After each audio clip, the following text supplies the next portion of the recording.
Doctor Ramvilas Sharma पर जब भी प्रश्न आएगा पहले से ध्यान रखने के बारे में एक दो बातें। और पहली बात यह है कि मार्क्सवादी विचारक हैं। मार्क्सवादी पता लगता ही अब आप इनके बारे में महाकाव्य लिख सकते हैं अपने आप, है ना। मार्क्सवाद के बारे में ठीक ठाक आइडिया है नहीं आप लोगों को, है ना। बस वही मार्क्सवाद। देखिए, मार्क्सवाद की दुनिया में दो आलोचक सबसे महान हुए हैं। एक का नाम है रामविलास शर्मा, एक का नाम है नामवर सिंह। नामवर सिंह किसके विद्यार्थी थे? हजारी प्रसाद द्विवेदी के। पर हजारी प्रसाद द्विवेदी मार्क्सवादी नहीं थे, ध्यान रखना है। और शिष्य फोटोकॉपी नहीं होता अपने मास्टर की, भिन्न भी होता है। तो वो हजारी प्रसाद जी के शिष्य थे, किंतु मार्क्सवादी थे नामवर सिंह। और नामवर सिंह से पहले हिंदी साहित्य, हिंदी समीक्षा में आलोचना में मार्क्सवाद का झंडा जिसने सबसे गहरा गाढ़ा हुआ था वो थे रामविलास शर्मा। दो ही झंडे सबसे गहरे गढ़े हैं हिंदी समीक्षा में मार्क्सवाद के। और एक व्यक्ति, इन दोनों का एक साथ स्टूडेंट, इन दोनों का एक साथ भक्त, उसी मन स्थिति में मेरे दो दो बाप हुए हैं, नामवर और रामविलास। उनका नाम है विश्वनाथ त्रिपाठी। विश्वनाथ त्रिपाठी हमारे अध्यापक रहे हैं, तो उनसे हम लोग पूछते थे, मतलब मैं तो नहीं पूछता था, पढ़ने वाले बच्चे पूछते थे।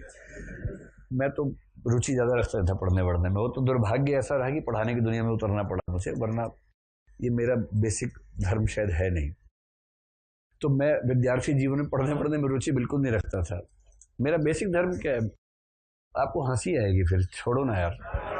मतलब मैं बेसिकली खेलने में बहुत रुचि रखने वाला आदमी हूँ। मेरा खेलना मुख्य रुचि रहती है।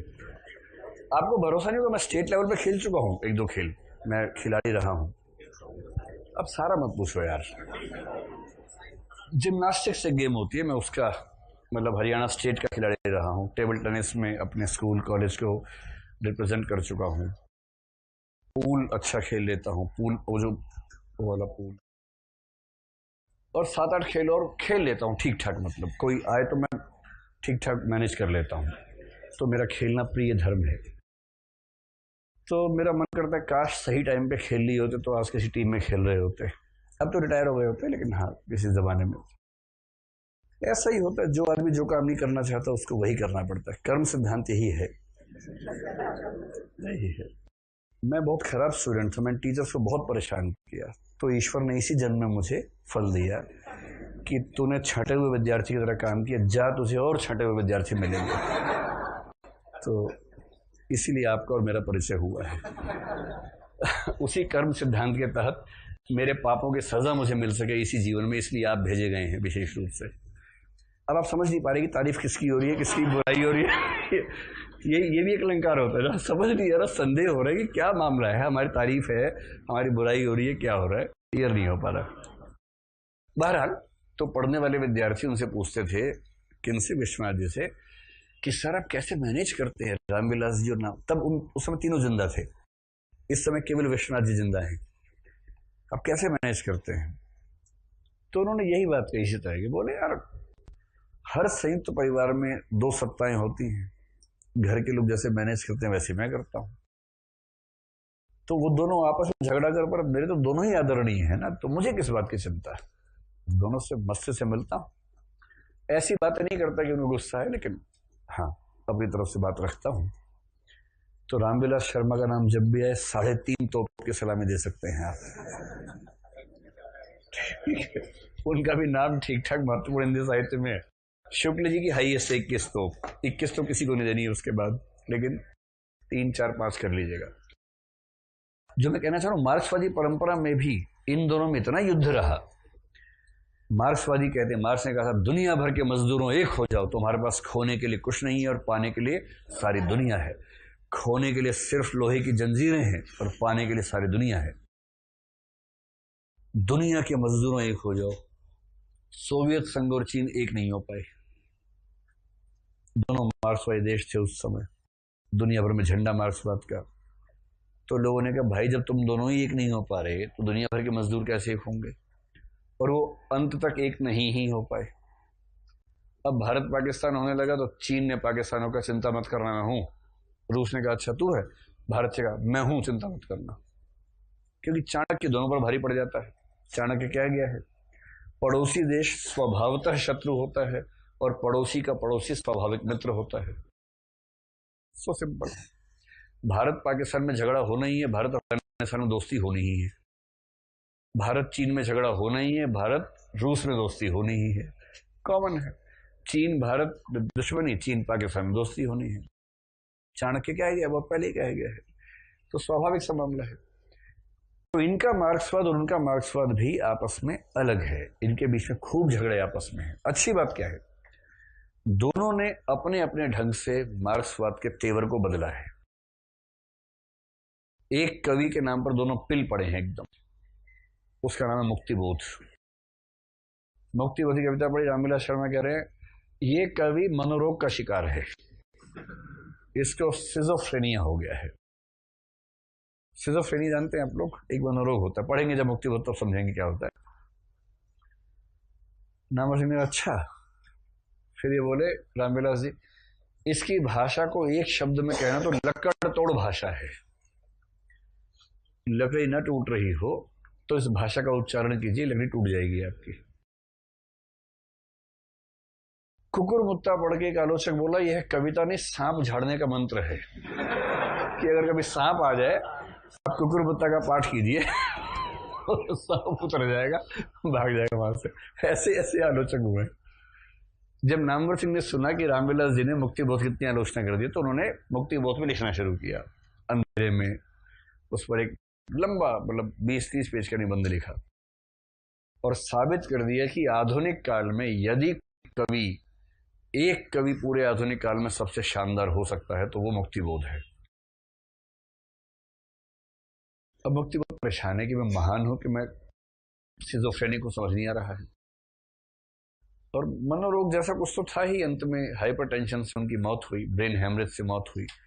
और ब्रेन हेमरेज जिन वजहों से हुआ वो जब पढ़ेंगे ब्रह्म राक्षस तो आप परेशान हो जाएंगे कि कोई कवि इतना अच्छा कैसे हो सकता है, कि ऐसी वजह से उसको ब्रेन हेमरेज हो, कि दुनिया में इतनी समस्याएं हैं और मैं कैसे सामान्य जीवन जी रहा हूं। इस तनाव में कोई लगातार हाइपरटेंशन का शिकार हो और अंत में ब्रेन हेमरेज से मर ही जाए, तो ऐसा कवि, ऐसे कवि को आप सिजोफ्रेनिक कहें कुछ कहें, अलग बात तो है ही उसकी। तो पूरा आपको एक आइडिया हो गया। मार्क्सवादी आदमी है किंतु मार्क्सवाद में संशोधन किया। इनकी जो पुस्तकें हैं, इन्होंने हिंदी साहित्य के इतिहास पर अलग से कोई पूरी पुस्तक नहीं लिखी है, किंतु अलग अलग पुस्तकों में ऐतिहासिक विश्लेषण किया है, तो उसी के बेस पर हम कहते हैं कि इतिहास की इनकी अच्छी खासी समझ है। जैसे इनकी एक पुस्तक है निराला की साहित्य साधना। कहते हैं कि हिंदी साहित्य में सबसे महान जीवनी यही है, निराला की जीवनी है। उसका नाम है निराला की साहित्य साधना, 3 अंकों में है, बहुत मोटी, करीब 1000-1200 पेज की किताब है। और निराला की जिंदगी को समझना हो तो इससे अच्छा कोई सोर्स नहीं है, इसको पढ़ना चाहिए। फिर प्रेमचंद के बारे में किताब लिखी, प्रेमचंद और उनका युग, बहुत सारे लेख लिखे हैं। महावीर प्रसाद द्विवेदी के बारे में लिखे हैं, तुलसीदास के बारे में लिखे हैं। आपके पाठ्यक्रम में एक निबंध है, निबंध निलय पुस्तक है, निबंध निलय में एक निबंध इनका भी आपको पढ़ना है, और वो है तुलसी साहित्य के सामंत विरोधी मूल्य। तुलसी साहित्य में सामंत विरोधी मूल्य निबंध है। ऐसे बिखरे बिखरे कुछ स्रोत हैं जिन स्रोतों से हम समझते हैं कि रामविलास शर्मा का इतिहास लेखन किस प्रकार का है। अब इनके इतिहास लेखन में क्या क्या खास बातें हैं वो थोड़ा सा हम समझ लेते हैं। जहां तक इनके दृष्टिकोण की बात है वो तो आप जानते ही हैं कि मार्क्सवादी है ही, और जो आपके नोट्स में 3-4 महत्वपूर्ण बातें हैं, केवल वो बातें मैं आपको समझा देता हूं। इतिहास दर्शन मार्क्सवादी होने का मतलब क्या होता है, कि ये क्या मान के चलेंगे, साहित्य अपने आप में स्वायत्त वस्तु है या समाज के आर्थिक ढांचे से साहित्य तय होता है। तो समाज के आर्थिक ढांचे यानी अर्थव्यवस्था के आलोक में साहित्य की व्याख्या करना, ये जो दृष्टिकोण है ये आपको इस पुस्तक में दिखेगा, जो शुक्ल जी, द्विवेदी जी, चतुर्वेदी जी कोई इस्तेमाल नहीं करते, उनमें से कोई भी मार्क्सवादी नहीं है। तो पहली बार अर्थव्यवस्था के आलोक में साहित्य के इतिहास को देखने का प्रयास। आपको ध्यान होगा शुक्ल जी ने कहा था कि जनता की चित्तवृत्ति बहुत कुछ 4 कारणों से बदलती है, लेकिन उसमें आर्थिक का इस्तेमाल नहीं किया था। इस बात से मार्क्सवादी फूके हुए हैं एकदम, इसलिए यहां पर पहली कोशिश हो रही है कि आर्थिक आधार में पूरे इतिहास की व्याख्या हम करने का प्रयास करेंगे। ये तो बेसिक बात हो गई, लेकिन जो हम विशेष बात इनके मामले में देखेंगे, अगर मैं इसी बात को सरल सा और कह दूं तो एक ऐसा व्यक्ति जब इतिहास लिखेगा तो उसकी नजर में कौन सी चीज ज्यादा महत्वपूर्ण होंगी? जैसे तुलसीदास ने रामचरितमानस नाम का महाकाव्य लिखा, ये ज्यादा महत्वपूर्ण होगा, या तुलसीदास ने कवितावली के उत्तरकांड में गरीबी, भूखमरी, बेरोजगारी पर लिखा, ये महत्वपूर्ण होगा? ये महत्वपूर्ण होगा। तो इस निगाह से देखने पर तुलसी, देखिए तुलसी की कुंडली 1980 के आसपास चेंज हुई। उससे पहले शनि की 7.5 चल रही थी उनकी, उसके बाद अचानक उनकी कुंडली में अच्छा ग्रह आ गया। ये सब लिख के नहीं आना है, हंसी मजाक की बात चल रही है। 1970-80 से पहले क्या था कि वो तुलसी तो रूढ़िवादी आदमी है, तुलसी तो सांप्रदायिक आदमी है, तुलसी तो हिंदूवाद आदमी है, ये आदमी है, वो आदमी है, रामचरितमानस लिखा है, कौन इसको पढ़ेगा, ये तो भक्ति वाला मामला, धार्मिक मामला है, ये सब चलता था। मार्क्सवादी तुलसीदास को महत्व देने के मूड में नहीं थे एकदम। और तुलसीदास का महत्व इतना ज्यादा था, भारत के हर घर में सुबह सुबह पाठ होता है उनका। इतने महान कवि को छोड़ दें ये भी ठीक नहीं लग रहा था। तो इतने में क्या हुआ, दो लोगों की निगाह पड़ी तुलसीदास के साहित्य पर ठीक से। उनमें से एक का नाम है विश्वनाथ त्रिपाठी, और विश्वनाथ त्रिपाठी ने एक पुस्तक लिखी, लोकवादी तुलसी, बहुत शानदार पुस्तक है। और रामविलास शर्मा ने एक निबंध लिखा, तुलसी साहित्य के सामंत विरोधी मूल्य, जो के पाठ्यक्रम में है। तुलसी को देखने की निगाह ही बदल गई अचानक। रामचरितमानस चली गई बैकग्राउंड में, कवितावली आ गई फ्रंट पर। कवितावली बहुत चौपट किस्म का महाकाव्य है। महाकाव्य दरअसल है ही नहीं, उसको जबरदस्ती ठोक पीट के कहेंगे तो कह लीजिए, वरना महाकाव्य नहीं कहते उसको। उसका काव्य रूप क्या है, तो क्षीण प्रबंध धर्मा मुक्तक काव्य एक शब्द चलता है उसके लिए। कवितावली पढ़ेंगे उस दिन समझेंगे क्या है क्षीण प्रबंध धर्मा मुक्तक काव्य। ठीक, अभी नहीं लिखेंगे तो भी चलेगा, क्योंकि आगे ये प्रश्न ही आने वाला है आपके सामने। कवितावली में एक खास बात है, तुलसीदास की रामचरितमानस में भी, कवितावली में भी, एक होता है कलयुग, एक होता है रामराज्य। कलयुग का मतलब है उस समय क्या चल रहा था, और राम के सत्ता में आने के बाद क्या स्थापित हुआ, और रामराज्य होता है। तो रामराज्य तो अच्छा होता ही है तुलसी के हर काव्य में, लेकिन रामराज्य की व्याख्या में आर्थिक तत्व केंद्र में है। कुछ तो सामान्य है, दैहिक दैविक भौतिक तापा, राम राज्य काहू ही नहीं व्यापा, वो तो है ही। लेकिन वो बार बार जिक्र करते हैं कि राम राज्य में राम राज्य विषमता खोई, राम राज्य में विषमता खत्म हो गई है, समानता आ गई है, राम राज्य में गरीबी खत्म हो गई है। और कलयुग का मतलब क्या है, जहां राम राज्य नहीं है, जहां शोषण है, दमन है, और शोषण दमन में उनको सामाजिक वर्ण व्यवस्था वो सब कम दिख रहा है, उनको गरीबी, भूखमरी, बेरोजगारी ज्यादा दिख रही है कवितावली काव्य में। क्या क्या लिख के गए हैं कवितावली में, कविता छंद में, खेती न किसान को, भिखारी को न भीख बली, बनिक को बनिज न चाकर को चाकरी, जीविका विहीन लोग सीध्यमान, सोच बस कहें एक एक न सो, कहां जाई का करी। ये कविता छंद तुलसीदास का है कि खेती ना किसान को, भिखारी को ना भीख बली, बली मतलब दान, बनिक को बनिज, जो बनी है उसको ब्याज नहीं मिल रहा, न चाकर को चाकरी, जिसको नौकरी करे उसको नौकरी नहीं मिल रही है, बेरोजगारी है। रोजगार पैदा कर दूंगा, भगवान राम को भी करना पड़ता होगा, मोदी जी आज कर रहे हैं, केजरीवाल जी भी आज कर रहे हैं, सब कर रहे हैं, मजबूरी है। जीविका विहीन लोग, बेरोजगार लोग, जीविका विहीन लोग सीध्यमान, सोच बस कहें एक एक से, परेशान होके, बेचैन होके एक दूसरे से कह रहे हैं, कहां जाई का करी, कहां जाएं क्या करें। जैसी तुलसी की नजर पड़ी, बोले अरे यूरेका यूरेका यूरेका यूरेका, ये है सच्चा तुलसीदास, वो वाला नहीं है, ये सच्चा तुलसीदास है। हम तो इसी को द तुलसीदास मानेंगे आज से। वो तो ए तुलसीदास है, ये द तुलसीदास है। जाति व्यवस्था पे भी तुलसीदास बड़े गुस्से वाले आदमी थे। ब्राह्मण थे, गरीब थे। तुलसीदास दुबे थे, तो ब्राह्मण तो थे ही, गरीब थे बहुत। माँ बाप मर गए थे, मतलब इनके पैदा होने के उस समय के बाद, और बेचारे क्या करें, मंदिर में जूठा भोजन खा खा के रहते थे, मंगल की तरह। मंगल कौन, दूध का दाम, वैसी जिंदगी थी, चौपट जिंदगी थी एकदम। इतनी गरीबी देखी कि उनको गरीबी सबसे बड़ी समस्या लगी। कबीर ने गरीबी से ज्यादा जातीय भेदभाव देखा, उन्हें जाति सबसे बड़ी समस्या लगी। सीधी सी बात है, जो जो झेलेगा उसे वही बड़ा लगेगा। इससे तुलसी ने गरीबी पर खूब लिखा, और बाद में जब वो थोड़ा अच्छे कवि हो गए ना, तो गरीबी पर, वर्ण व्यवस्था पर चोट करने लगे, तो ब्राह्मणों ने उनके खिलाफ मोर्चा खोल दिया। ऐसा मोर्चा खोला कि ये जो है हमारी जाति का दुश्मन, हमारे घर का भेदी लंका ढाए, हमारा विभीषण है, हमारा जयचंद है, ऐसे बोलने लगे उनको। तुलसीदास क्या करे बेचारे। अंत में तुलसीदास भड़क गए और भड़क के 2 कविताएं लिख के चले गए। मेरी जाति पाती ना चाहो काहू की जाति पाती, ना मेरी कोई जाति पाती है, ना मैं किसी की जाति पाती चाहता हूं। और उसके बाद लाइन से सबको गालियां देके कह रहे हैं कि मैं तो भाई भगवान राम का गुलाम हूं, उनके साथ रहता हूं, मुझे किसी से क्या मतलब है।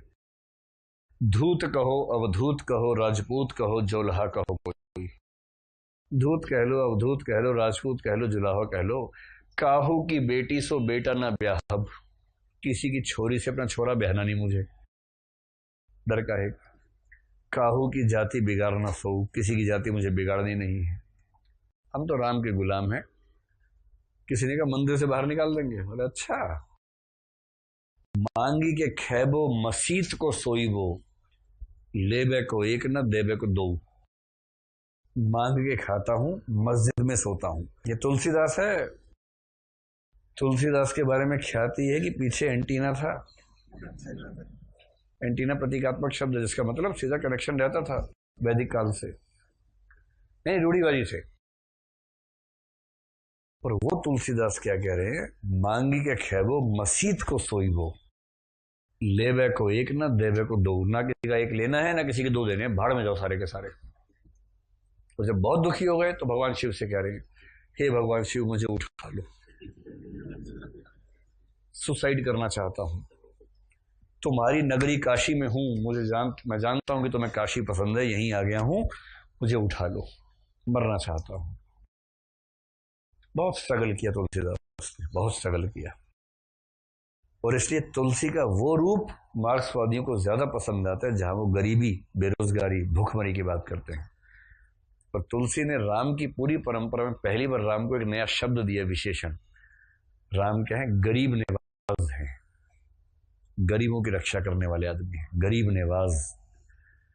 तो तुलसी के राम गरीब नेवाज राम है।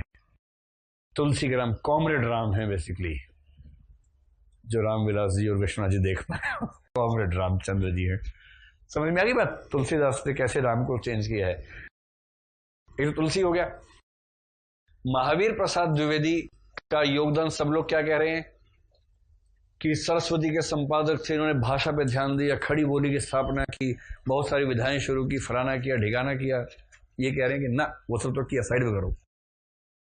इन्होंने एक पुस्तक लिखी है संपत्ति शास्त्र, और संपत्ति शास्त्र में समाजवादी किस्म का तेवर व्यक्त हुआ है, इसलिए इनका सबसे बड़ा योगदान संपत्ति शास्त्र है, बाकी सब गौण बातें हैं। क्योंकि एंटीना वही है, वो एंटीना उसी कोण से ढूंढता है चीजों को। जहां गरीबी, भूखमरी, संपत्ति, ये सब चीजें आएंगी, वहां मार्क्सवादी का एंटीना तुरंत टनटना जाता है, डीटीएच बन जाता है, तुरंत सीधे सिग्नल आते हैं, उसके बाद कोई बीच में व्यवधान नहीं आता है, वैसे वाले सिग्नल्स हैं। इसी प्रकार प्रेमचंद इनको बहुत पसंद है, क्योंकि प्रेमचंद ने लिखा है गरीबी भूखमरी पर, होरी पे लिखा है। और क्या कह गए हैं, यदि 1915 से 1935 के इतिहास की पुस्तकें खत्म हो जाएं, तो भी प्रेमचंद के उपन्यासों, कहानियों से उस समय का इतिहास ज्यादा अच्छे से लिखा जा सकता है, इतनी तारीफ करते हैं। भारतेंदु पे भी खूब लिखा है। भारतेंदु में भी इनको ज्यादा अच्छा क्या लगता है कि वो जो देश का विकास कैसे हो, लोक कल्याण कैसे हो, उस पर ज्यादा लिखते हैं। भारतेंदु ने भक्ति पे भी लिखा है, बहुत चौपट टाइप का भी लिखा है, लेकिन उसमें उनकी रुचि बिल्कुल नहीं है, होनी भी नहीं चाहिए। पर भारतेंदु पे एक कमेंट कर दिया है। देखिए मार्क्सवादी आदमी कैसे सोचता है। भारतेंदु और भारत भारती के लेखक मैत्री शरण गुप्त दोनों ने एक बात कही कि पश्चिम से हम सारा ज्ञान प्राप्त करते हैं, पश्चिम से मशीनें आती हैं, अगर मशीनें हमारे देश की अपनी हों, यही उत्पादन हो, तो हमारी गरीबी खत्म होगी और हम अमीर हो जाएंगे। ये बात दोनों ने कही है। भारतेंदु ने कहा है, जान ही सके सब कुछ सब ही, विविध कला के भेद, बने वस्तु कल की इतः, मिटे दीनता खेद अब जानते हैं। हाय कोई यह नहीं कहता कि सब लोग मिलजुल कर एक हो, विद्या की उन्नति करो, क्रमशः धीरे धीरे सब कुछ हो जाएगा। किसने कहा था? पहला देही। कौन से उपन्यास में कहा था? है भारत दुर्दशा उपन्यास में कहा था, नाटक में कहा था, बीडी है ना, शॉर्ट फॉर्म में कहे ना, बीडी जलाई ले, तो भारत दुर्दशा नाटक में कहा था। ठीक, और मैथिली क्षण को भारत भारती में कहेंगे कुछ दिनों के बाद, आपसे कहेंगे। वो तो कह रहे हैं, साहब हमें यूरोपियन हिस्ट्री न अब सिखलाइए, बैलून की रचना करके कृपा हमें दिखलाइए। इतिहास नहीं पढ़ना, बैलून कैसे बनाते हो ये बताओ हमें, हमें तो ये सीखना है। और फिर कह रहे हैं कि मेड इन के बाद बस अब इंडिया हो हर कहीं, हर चीज के बाद में लिखा होना चाहिए मेड इन इंडिया। इसी गीत से प्रेरणा लेके अलीशा चिनॉय ने एक गीत बनाया बाद में, made in India, made in India, बस दिल चाहिए एक मेड इन इंडिया। सुना ये वाला गीत आप लोगों ने? ये आपने नहीं सुना ये वाला गीत? सच में? इनसे पूछ रहा हूं, थ्री सिस्टर्स में से एक से। हाँ, नहीं सुना? एलिशा चिनॉय का गीत, made in India, made in India, बस दिल चाहिए एक मेड इन इंडिया। जापान से लेके रशिया, नहीं सुना? तरस आ रहा है मुझे, देखो थोड़ा सुना करो भाई। आप दोनों ने सुना है तो सुनाओ इनको भाई। तीनों का विकास समानार्थक, मतलब समानांतर रूप से होना चाहिए। हाँ, आप क्या बोल रहे थे? पंजाबी सिंगर का गीत है केड़ा, केड़ा गीत है, केड़ा गीत है पंजाबी सिंगर का? अच्छा, फिर पंजाबी सिंगर का गीत है नहीं, गीत हैगा। पंजाब में ऐसे होते हैं, पंजाबी सिंगर का गीत हैगा। चलिए, नजरिया समझ में आ गया। अर्थव्यवस्था, आर्थिक हिसाब से साहित्य की व्याख्या करते हैं। दूसरी बात, इनका सबसे बड़ा योगदान है हिंदी जाति की धारणा। हिंदी जाति, ध्यान रखना है, सारे जहां से अच्छा हिंदुस्तान हमारा, उसके बाद हिंदू हैं हम नहीं, हिंदी हैं हम। अरे बुलबुले तो हैं, गुलिस्तान तो है, उसके बाद असली बात क्या है? हिंदी है हम, वतन है सारा, हिंदुस्तान हमारा। मैं बोला सारा जहां हमारा, वो तो दूसरा गीत है। हिंदी है हम, वतन है हिंदुस्तान हमारा। ये जो हिंदी है हम वाली बात है, हो गया पूरा। आपको टीचर पर सरिया में से ठाके मार के हंसने में खराब नहीं लग रहा? आचार्य जी पे ऐसे हंसा जाता है कभी? तो इन्होंने हिंदी जाति की धारणा दी, और जाति एक शब्द है, जातीयता एक शब्द बनता है। आपको ध्यान है कि वो एक शब्द आया था टेन वाले में, जाति वातावरण क्षण। जाति का मतलब एक समूह जो एथनिक बेसिस पर एक हो, एथनिसिटी के लेवल पर एक हो, निजातीय संजातीय आधार पर एक हो।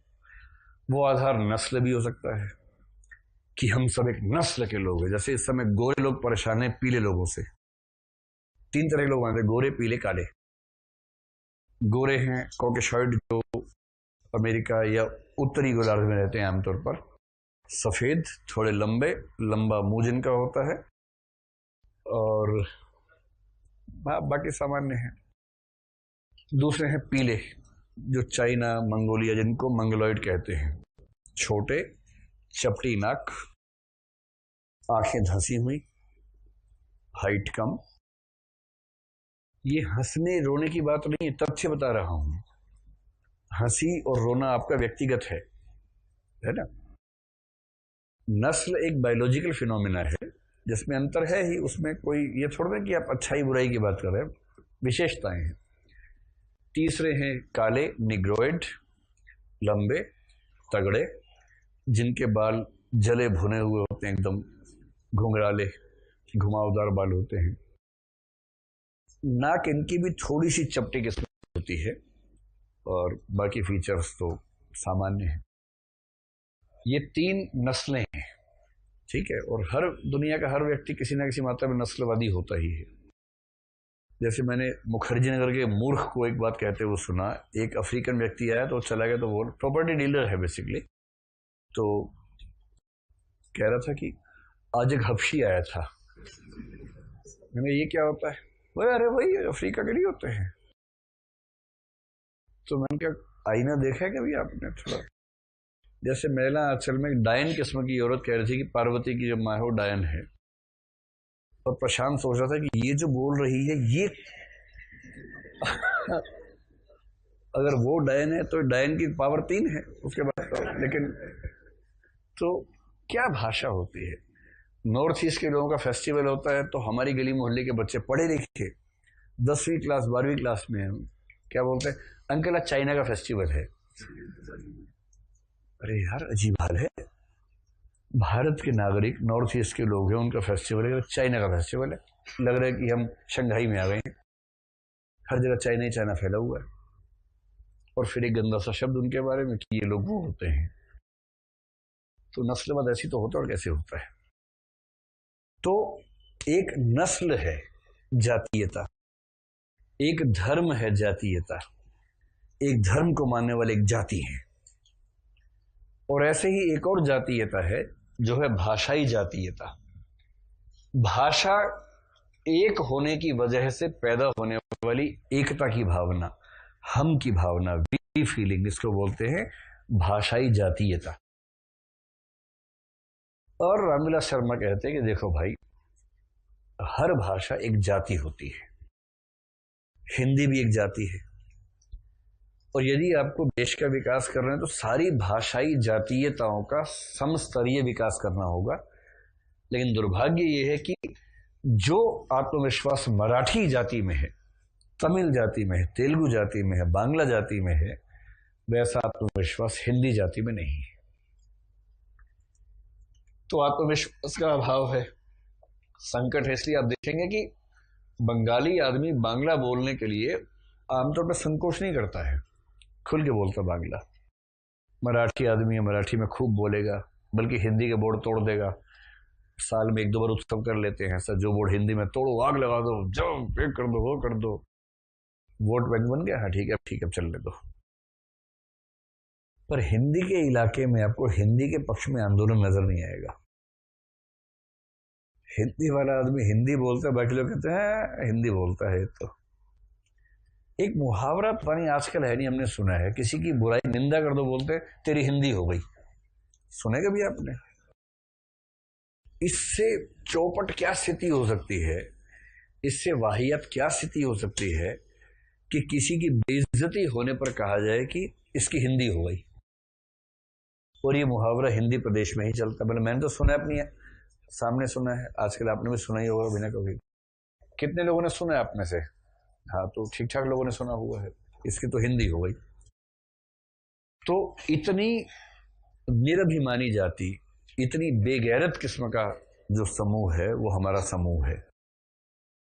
और कोई अंग्रेजी में गाली भी जो, तो लगता है कि क्या पवित्र मंत्रोच्चार चल रहा है, आह मंत्रोच्चारण किया है, वाह। अंग्रेजी में दो गाली ही दो भले, पर कोई हिंदी बोलते लगता है इसको पढ़ाई लिखाई से मतलब खास है नहीं। तो जितनी बेगैरत जाति हिंदी जाति है, उसी पे रामविलास शर्मा को तरस आता था। इसलिए कह रहे हैं कि जब तक हिंदी जाति का विकास नहीं होगा, जाति के रूप में हिंदी का विकास नहीं होगा, हिंदी भाषी समूह का विकास नहीं होगा, तब तक आप इस देश में हिंदी प्रदेश की उन्नति की कल्पना नहीं कर सकते। जो मैं कहना चाह रहा हूं, पूरे हिंदी साहित्य की पड़ताल करते हुए हिंदी जातीयता के आईने से साहित्य का इतिहास लिखा है, ये महत्वपूर्ण बात है। तो जब भी हिंदी जाति या हिंदी जातीयता शब्द का जिक्र आए, आपके नोट्स में दिया हुआ है, उसको इस प्रकार से देख लीजिएगा। कौम भी कह सकते हैं, कौम का मतलब भी एक निजातीय सामूहिकता ही होता है, एक ही कौम के लोग हैं। इसका मतलब अब क्योंकि कौम शब्द से धर्म वाला भाव थोड़ा ज्यादा आने लग गया है, इसलिए अंतर आ सकता है। लेकिन जो कौम का भाव है, अगर धार्मिक ना हो, भाषाई कौम हो, तो मान सकते हैं, कोई दिक्कत नहीं है। तो एकता की भावना जो किसी जन्म से जुड़े आधार पर टिकी हो, उसको बोलते हैं एथनिक कलेक्टिव आइडेंटिटी। भाषा उसमें से एक है, एक भाषा बोलने वालों का समूह जिसमें सामूहिकता की भावना हो, आत्मविश्वास की भावना हो, ये है भाषीय जातीयता। हिंदी हम वतन है सारा, मतलब हिंदुस्तान हमारा, सॉरी मुझे बार बार वही याद आया था, सारा जहां हमारा। वो वाला बताया था ना आपको एक बार। कहते हैं कि अल्लामा इकबाल ने ही लिखा, मेरे पास तथ्य नहीं है इस बारे में, इसलिए मैं प्रामाणिक रूप से नहीं कहूंगा। उस गीत के जवाब में ये गीत आया था, मुस्लिम है हम वतन है सारा जहां हमारा, चीनो अरब हमारा हिंदुस्तान हमारा, मुस्लिम सारा जहां हमारा, तेगों के साए में पलकर जमा हुए हैं, खूने हिलाल का है खंजर निशान हमारा। ये गीत बहुत प्रचलित हुआ बाद में, ऐसा मैंने कहीं पढ़ा कि अल्लामा इकबाल ने ही लिखा इस गीत के बाद में, जब वो पाकिस्तान के समर्थक हो गए उसके बाद लिखा। पर मुझे इस तथ्य की पुष्टि अब तक हो नहीं पाई है, पर गीत मैंने इतनी बार सुना है कि मुझे वो याद ही हो गया है। तो देखिए किसका भी है। इनकी जो एक दूसरी और बात है, दो बातें और इनके बारे में ध्यान रखिए। ये कह रहे हैं कि हिंदी साहित्य में दो धाराएं शुरू से चल रही हैं, एक है रीतिवादी धारा और एक है लोक मंगलवादी धारा। रीतिवादी धारा और लोक मंगलवादी धारा हिंदी साहित्य में शुरू से ही चल रही है। रीतिवादी धारा का मतलब है जो कलाकृति के रूप में लिखना चाहते हैं, जिनको समाज से मतलब नहीं है, समाज निरपेक्ष हैं, कलाबाज टाइप के लोग हैं। और लोक मंगल के लोक जागरणवादी शब्द का इस्तेमाल किया। लोक मंगलवाद तो शुक्ल जी यूज करते, आप लोक जागरणवादी कर लीजिए, लोक जागरणवादी धारा। अभी कह रहे हैं कि ये धाराएं शुरू से हैं। जैसे आप आदिकाल देखेंगे, आदिकाल में जो रासो साहित्य वो समाज निरपेक्ष है, उसको मृतिवाद कहेंगे, पर अमीर खुसरो को जागरणवाद में रखेंगे। भक्ति काल लोक जागरणवाद में ही आएगा, क्योंकि भक्ति काल की अधिकांश कविताएं लोक जागरणवाद की हैं। जिसको हम रीतिकाल कहते हैं वो रीतिवादी साहित्य है। इसको ये रीतिकाल नाम देने से बचते हैं, लेकिन हम रीतिकाल कह लेते हैं। आधुनिक काल में भी दोनों तरह के लोग हैं। और अंत में आके बोलते हैं प्रयोगवाद और नई कविता, अज्ञेय जैसे लोग रीतिवादी धारा के लोग हैं, और जो प्रगतिवादी कवि हैं वो लोग जागरणवादी धारा के कवि हैं। यानी पूरे हिंदी साहित्य के इतिहास को दो धाराओं में बांट के देखा जा सकता है, एक इनका ये मत है। और अंतिम सबसे महत्वपूर्ण बात है, आधुनिकता भारत में पश्चिम से सीखी गई वस्तु नहीं है, आधुनिकता भारत में पश्चिम से पहले से है। एक शब्द आपने सुना होगा, देसी आधुनिकता, भारतीय आधुनिकता। आधुनिकता की व्याख्या भारतीय पैमाने से, भारतीय इतिहास के आधार पर करना है, इसको बोलते हैं देसी आधुनिकता। देसी आधुनिकता शब्द का इस्तेमाल विश्वनाथ त्रिपाठी ने, सॉरी पुरुषोत्तम अग्रवाल ने ज्यादा किया है, लेकिन देसी आधुनिकता शब्द का जो मूल भाव है वो यही है। तो यूरोप में 17वीं सेंचुरी में आधुनिकता की शुरुआत मानते हैं।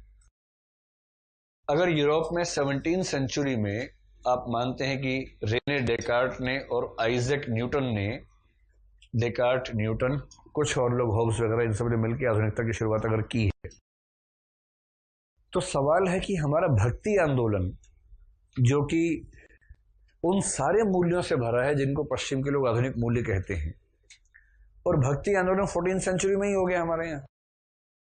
14वीं सेंचुरी में होने वाले भक्ति आंदोलन को हम आखिर कैसे कहें कि वो आधुनिक आंदोलन नहीं था?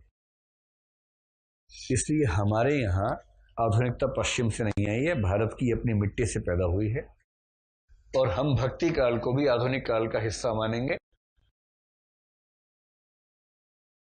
ये कहते हैं कि आधुनिक काल रीति काल के विरुद्ध और भक्ति काल के समर्थन में पैदा हुआ, वो आधुनिकता का दूसरा उत्थान है।